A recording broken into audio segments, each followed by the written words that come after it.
What's up, guys? Drew here. Welcome back to Starting Out Solitary. It's week 218, and the topic this week is questioning your faith. This topic is interesting to me personally. So this, of course, is sort of aside from witchcraft and more into the pagan part, but it all bleeds together for me personally because of what my faith is. But which I'm pantheistic. I believe in pantheism. That's my understanding of how things work, even animism. So it all sort of bleeds together, obviously. Spirit runs through everything, so my witchcraft, anything, like I stubbed my toe. This is like, it's all spiritual in some way. That doesn't mean I walk around in a spiritual state all day long at all. But I understand that it's all layers of spirit. But this idea of questioning your faith, I have questioned myself. I have questioned my sanity, but I remember I was not raised religious at all. My mother didn't even discuss anything remotely revolving around religion or spirituality until I was a teenager, until I was like 14. And my father pretty much never did, other than to express his disgust, basically. Not with any one particular path, with all of them. He's just not into it at all. But I remember being like, grade school.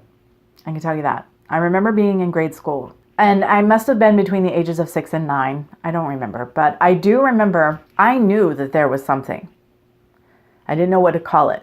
It was raining, and I was supposed to go visit a friend, but she lived in the next, it was more than one neighborhood, but they were connected. And so I had to go there on my own on my bike, but it was raining, so I couldn't. And I remember being so upset. God, I didn't have a name for it because it was raining, and that was like a very rare thing for me to be able to go play with a friend. I was always alone, but I knew that there was something.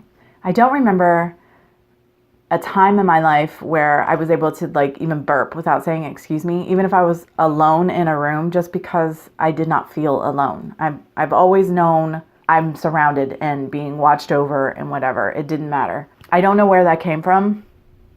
Like I said, nobody gave that to me as a child, but it was just there. As a matter of fact, as an adult, I had a visit from a specific deity, and he was acting as a messenger, and he showed me what it felt like not to be connected to spirit. I didn't even know that was a thing before that. I've never questioned my faith. I have never questioned. I've always been connected. I've always known that spirit was there everywhere. So this has never happened to me in my entire life. I don't have a response to this prompt, really. I imagine that it must be terrible. Like I said, I have had doubt in myself. I've had doubt in my own sanity as a result of my spiritual path.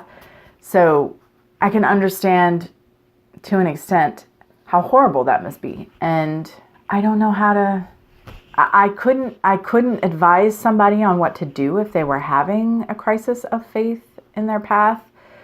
As pagans, maybe just being out in nature, observing nature, communing with nature might be of benefit. I don't know. This idea is completely foreign to me, and I don't understand it. So unfortunately, this is not a helpful video, and I apologize for that. But I'm really grateful that I've never had a crisis of faith. I'm really grateful that I've always felt that I've always been connected, and I've always known that spirit is there and real and permeating everything, even though I didn't have words to articulate it when I was younger. And I have the deepest compassion for people who don't have that. I feel like this topic is really depressing, so I'm going to stop talking about it. And hopefully the other contributors to this channel will have experiences or understanding that can be more helpful and empowering for people who watch. So please do check out the other contributors. As always, guys, thank you for watching. And until next time, much love and gratitude.